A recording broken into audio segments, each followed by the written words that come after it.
Hello, it's me, Snaky-chan the Sassy Llama, and welcome to a little review. This time I'll be reviewing the game Grim Dawn, which is on Early Access on Steam. I think. I've not been really paying attention.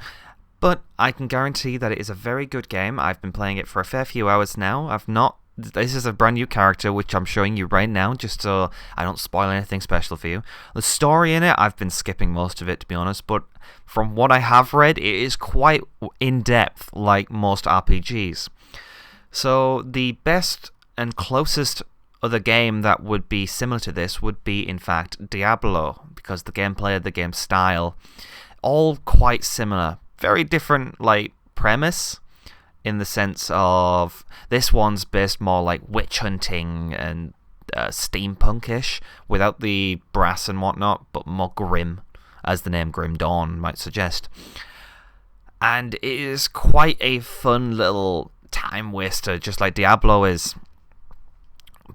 But it is still it's still in early access, which may seem daunting at first, and the kind of game that you just want to go, oh, it's early access. It's never going to be finished.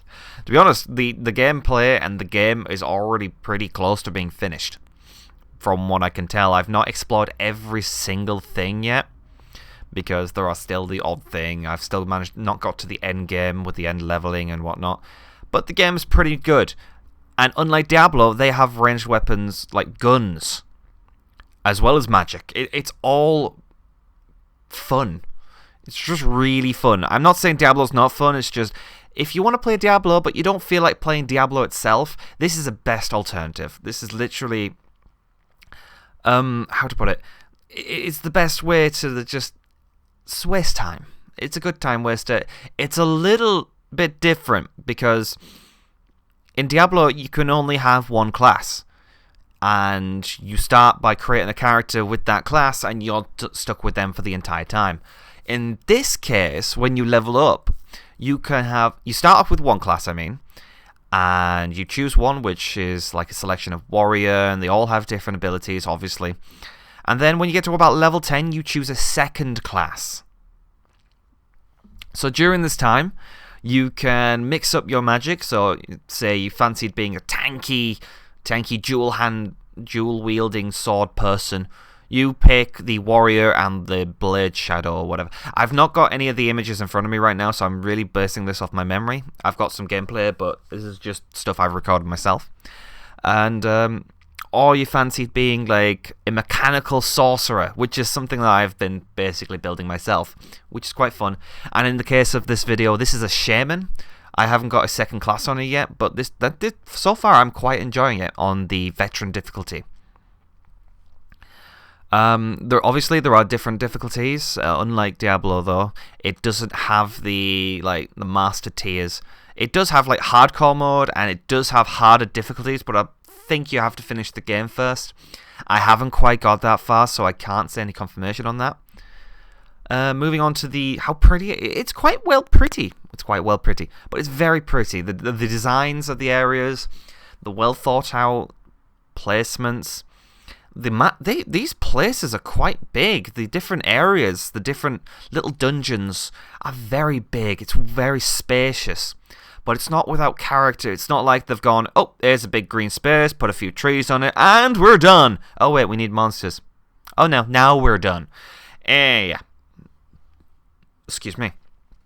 So playing with my friend Josh here, we've been having great time playing this. We've been doing a lot of grinding. There's always that grind with RPGs, but you can't really help that, because that's kind of like an RPG thing.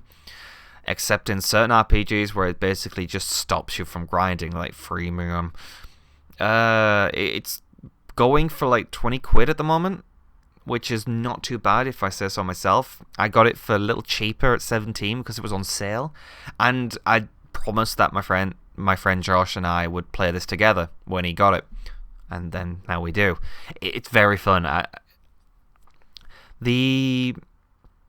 really don't see much of a downside to it. Oh, there's a little feature that I forgot to mention. In your health bar, you have two bars. There's your health bar, the bit that keeps you alive, and there's this slight orange tint to it, which disappears when you lose health. that I believe I call it, I don't know what it's called, but I call it a stamina bar because it comes back with food that you like find around the place or you carry on you. And this allows you to do some really like fast regen, and it's so good. I quite like the way it's put out. Instead of just giving you the one health bar and giving you, oh yeah, you can regen health if you use these items. It's much better than that, I believe, in my opinion. Beware, this is my opinion. If you don't like my opinions, go fuck yourself. The abilities, they're nice and varied. There's the differences in them. I'm not saying anything bad about this, but some of them are quite similar, but then again, you can't really get much different from a magic missile and a fucking fireball, can you? Though the engineer or the arcanist, or I can't remember what it's called, is quite interesting. It's mechanical magic, which is cool, really, and I can't really fault it. But then moving on, the downside is it's a lot of reading. I personally, I can only stand so much reading. But then again, you get that with all the RPGs. And if you're like me, sometimes you just like skip. You don't really get much of it, but you do get some really nice speech if you don't skip it from the bits I don't. I think another bit that kind of annoyed me was some of it, in fact, most of it is not explained. You have to pretty much guess what you're doing for most of it. There's no tutorial, which, although I do believe that it doesn't really need one, it would be nice if there was something to indicate what you're looking at, apart from a little mouse icon. But that might come in time. The developers might improve it. They might watch this video. Please watch this video. Yeah. All in all, I give this game a very big thumbs up. I'm very much looking forward to seeing the end of it, like exploring it, looking all the world. It's quite colourful for a Grim Dawn. Yeah. Very much I'd recommend it. It is it is worth the £20. This is in English pounds, by the way. The superior money. Blah, blah, blah, blah. Ha. What was I saying? Anyway, thanks for watching. I hope you've enjoyed this video. Don't forget to like it. Oh, no, I've forgotten something. I forgot something. There's an extra thing called Devotion. Now, this is a point system that you can only find via finding shrines and giving small sacrifices to them or defeating creatures with them.